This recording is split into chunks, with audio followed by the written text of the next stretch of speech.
of the feared Al-Shabaab group from the capital city. These and other stories coming ahead this hour. My name is Farmer Fofana.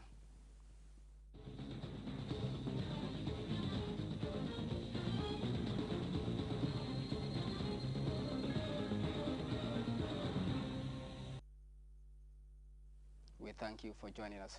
Congratulatory messages addressed to the President, His Excellency Sir Professor Alhaji Dr. Yahya Jammeh, continue to flow in at State House. One of the latest comes from one Henriette Broma Sonko, and it states, "It is with pride that I write to congratulate Your Excellency on your victory in the presidential election, as well as the electoral process from nomination to the announcement of the results. Neither the overall results nor that of our Combo East constituency came as a surprise to me, for Gambians continue to appreciate Your Excellency's development efforts. May Almighty God grant you long life, good health, and the strength to lead the Gambia to higher heights. Your Excellency has shown great leadership by continuously encouraging APRC militants to respect the opposition and allow them a fair chance to express their views to the Gambian people and avoid provoking them or being provoked by other opinions.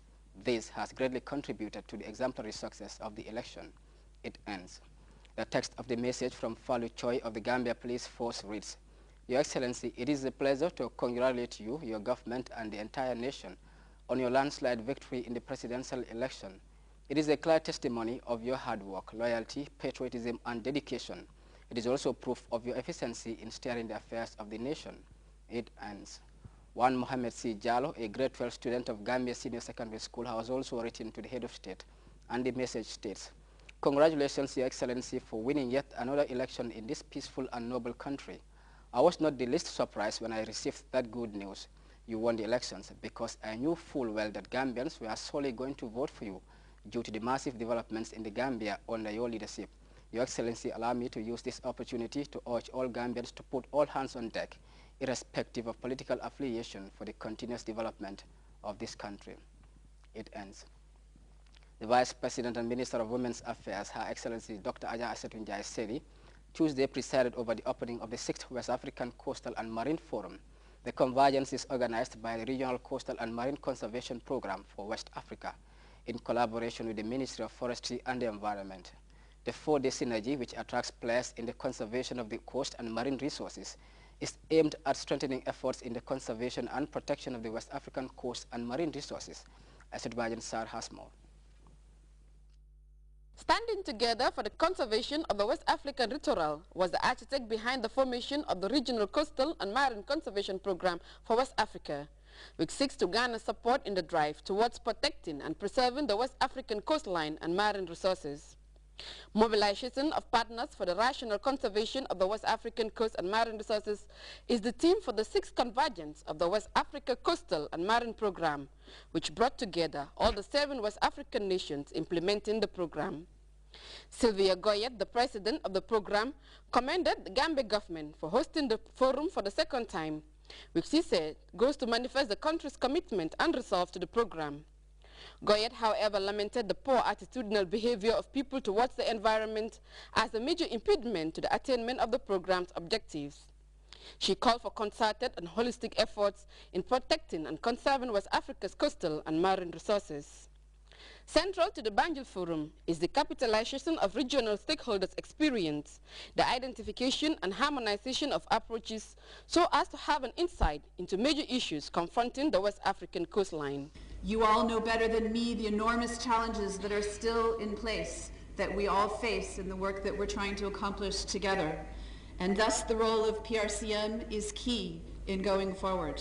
The Gambia has made significant achievements in the management of protected areas, as well as in providing economic benefits to communities living around these protected areas.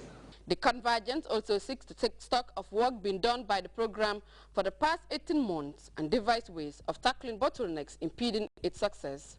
The more we learn of the natural world, the clearer it becomes that there is a limit, particularly to the destruction that the coastal and marine environment can endure from man. For example, the Gambia continues to face formidable challenges in containing coastal erosion. My colleague has already said it. The menace continues unabated, despite all the efforts that government has done in this regard. And it is affecting areas of our hotel industry, as I'm talking to you now. Concerted efforts, of course, are well underway in addressing the problem through continuous beach nourishment, like my colleague has said, tree planting, sandbags, and a host of other measures.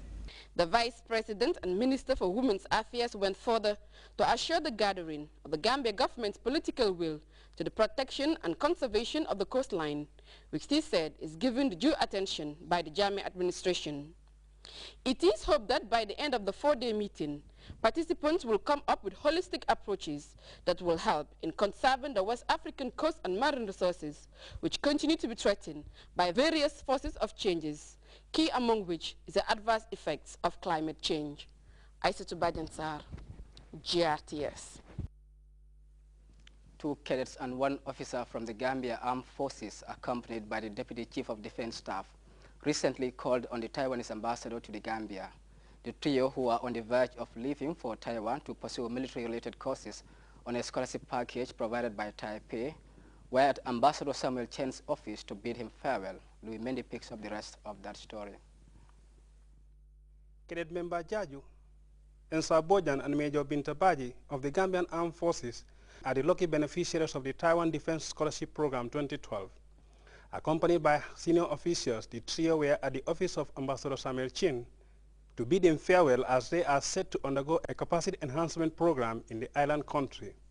My congratulations goes to the 3 recipients of Taiwan Defense Scholarship Awards who are going to Taiwan tomorrow. I think all of you have just opened a window of opportunity to explore your personal potentials. But this opportunity does not come easy. You are chosen because your country needs you. Your superiors put their trust and confidence in you. And the most important of all is your commitment to your own country. The Gambia, under the stewardship of President Jammeh, continues to enjoy from the mutually beneficial relation with Taiwan. The Army is one of those national entities, and for Major General Usman Baji, this is a genuine partnership. He urged the lucky ones to maximize the rare opportunity accorded to them and not to relent in raising the profile of the Gambian Armed Forces whilst undertaking their academic sojourn.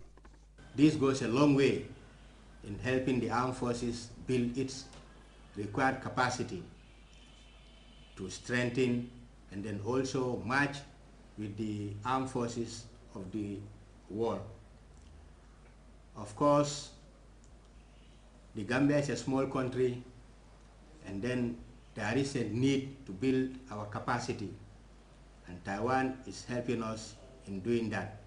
The 2 cadet officers are to undergo a bachelor's degree program in the Army Academy, Taiwan, while Major Bintabaji, on the other hand, heads to the country's Defense University for 1.5-year Army Command program. She is said to be the first female officer to benefit from such a long-term course.